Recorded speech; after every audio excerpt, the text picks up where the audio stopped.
شاعر کہتا ہے میری طلب بھی اسی کے کرم کا صدقہ ہے، یہ قدم اٹھتے نہیں اٹھائے جاتے ہیں۔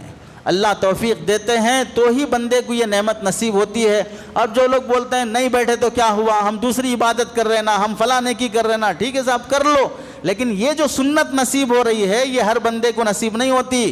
دوسرے دنوں میں جیسے ربیع الاول کے مہینے میں کوئی بندہ آیا، میں 10 دن کا سنت اعتکاف کرنا چاہ رہا ہوں مسجد میں، کر لو صاحب، لیکن سنت نہیں ہوتا آپ کا۔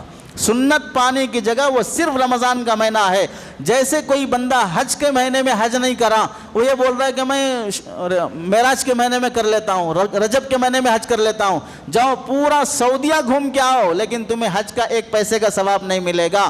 ایسے ہی رمضان کا آخری عشرہ چھوڑ کر باقی 11 مہینے تم مسجد میں بیٹھے رہے پڑے رہے، پھر بھی ثواب اس سنت اعتکاف کا ملنے والا نہیں ہے۔ اس سے معلوم ہوا یہ ٹائم ایسا کم ہے کہ اس میں ہی یہ سنت حاصل ہو سکتی ہے۔ کتابوں میں لکھا ہے ایک آقا اور غلام دونوں راستے سے گزر رہے تھے، تو غلام با توفیق بندہ تھا جسے نماز کی پابندی نصیب تھی، نماز کا وقت ہو گیا تو وہ اپنے آقا سے کہا کہ اجازت دے میں نماز پڑھ کے آ جاتا ہوں۔ تو اس نے کہا ٹھیک ہے جاؤ پڑھ کے آؤ۔ تو نوکر نے آقا کو بھی بلا، آپ بھی چلیں، آپ باہر کھڑے ہو کے انتظار کرنے کے بجائے ساتھ میں آ جائیں، پڑھ لے کے آ جائیں گے۔ نہیں تم جاؤ میں آتا ہوں۔ تو گیا نماز کے لیے بندہ، اب وہ 5 منٹ 10 منٹ 15 منٹ 20 منٹ آدھا گھنٹہ ہو گیا، یہ انتظار کر رہا ہے، گھڑی دیکھ رہا ہے بار بار۔ پھر وہ مسجد کے دروازے کے قریب آ کر آواز دیا کہ بھائی کتنی دیر، کیوں نہیں آ رہے ہو باہر؟ تو وہ غلام کہنے لگا، وہ ایک صاحب ہیں وہ آنے نہیں دے رہے ہیں باہر۔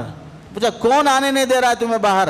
تو غلام نے کہا جو آپ کو اندر آنے نہیں دے رہا، جو آپ کو اندر آنے نہیں دے رہا ہے وہ مجھے باہر آنے نہیں دے رہا ہے، جو آپ کو اندر آنے نہیں دے رہا ہے وہ مجھے باہر آنے نہیں دے رہا ہے۔ مطلب یہ توفیق کا کرم ہے کہ اللہ نے مجھے توفیق دی تو اندر مزے آ رہے ہیں، اور آپ کی محرومی یہ ہے کہ آپ باہر دھوپ میں کھڑے ہونے تیار ہیں لیکن اللہ کی گھر کے سائے میں آنے تیار نہیں ہیں۔